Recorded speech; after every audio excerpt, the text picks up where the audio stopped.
for his service to his country.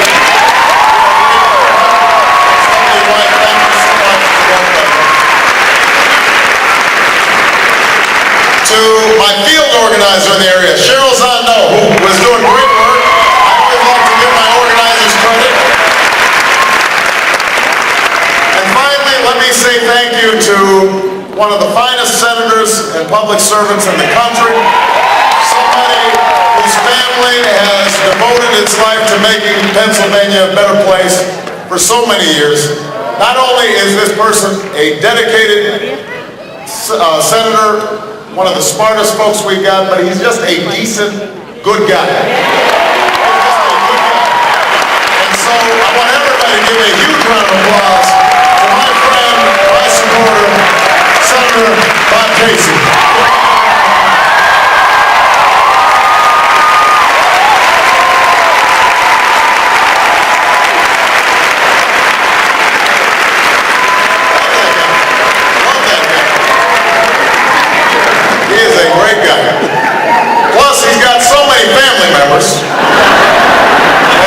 We have a political organization just already there, just from his relatives. So this is a town hall meeting, and I want to spend time listening to you and answering your questions. I'm going to just give some opening remarks to tell you a little bit about what I've been seeing on the campaign. I have been running for president now for about 15 months, which means that there have been babies that have been born and are now walking and talking since I announced I was running for president. And when I made the announcement, I stood on the steps of the old state capitol in Springfield, Illinois, which is the building where Abraham Lincoln served for most of his career before he went to Washington. And it's the city where I served in state government before I joined the United States Senate. And when I announced, some people said, you know, why are you running this time? You're a relatively young man. Why are you running so soon? You can afford to wait.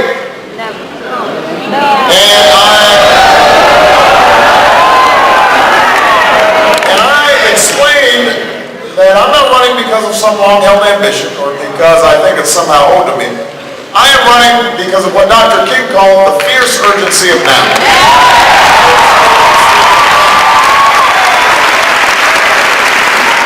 Because I believe there's such a thing as being too late. And that hour is almost upon us. We are in a defining moment in our history. Think about just this past week.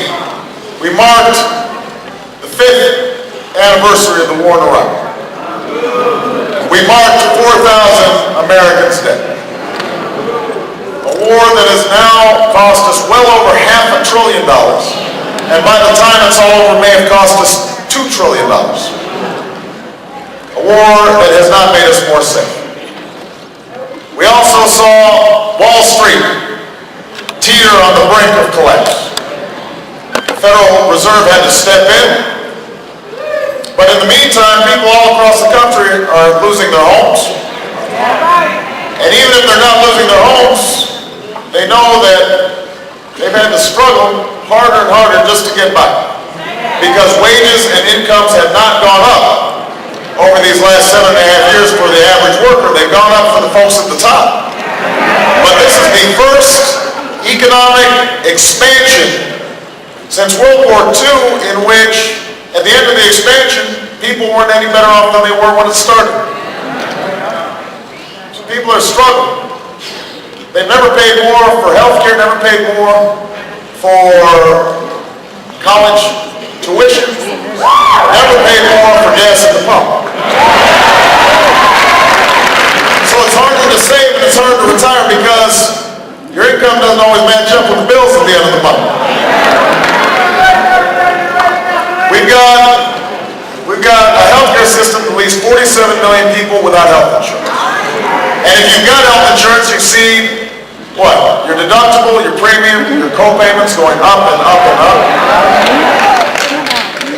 And despite the slogans, our schools leave millions of children behind, unable to compete.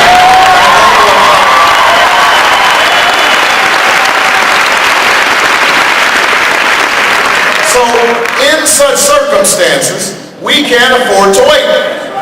We can't wait to fix our schools. We can't wait to fix our healthcare system. We can't wait to provide good jobs and good wages here in Harrisburg and all across Pennsylvania. We can't wait to bring this war in Iraq to a close. We cannot wait. That's why I'm running for President of the United States of America.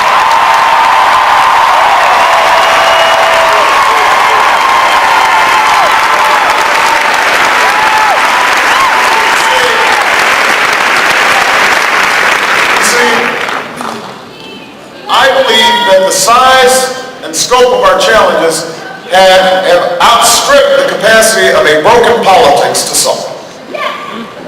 And I believe that the American people want something different. That they're tired of a politics that's all about tearing each other down. They want a politics that's about lifting the country up.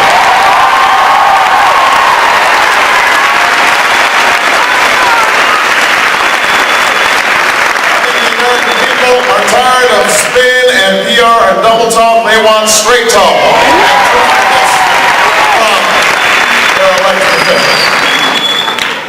Most of all, when I decided to run, I was betting on you. I was betting on the fact that change in America doesn't happen from the top down. It happens from the bottom up. It happens because ordinary people decide to get together. That's what I learned when I was a young organizer, right out of college, working in the shadow of steel mills that had closed on the south side of Chicago, helping churches to set up job training programs for the unemployed. I learned that when people work together, they can do extraordinary things. And I learned that the American people are decent and generous and willing to work hard and sacrifice for future generations. And that if we could just come together, get past our divisions, all of us, black, white, Hispanic, Asian, Native American,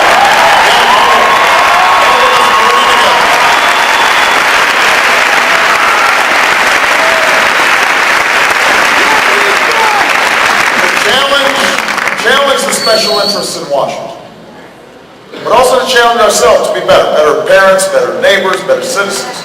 Then there'd be no problem we couldn't solve, there would be no destiny we could not fulfill. That was the bet I was making. And I am here to report, Harrisburg, that after 15 months, 46 states, talking to hundreds of thousands of people, and shaking tens of thousands of hands, and kissing hundreds of babies,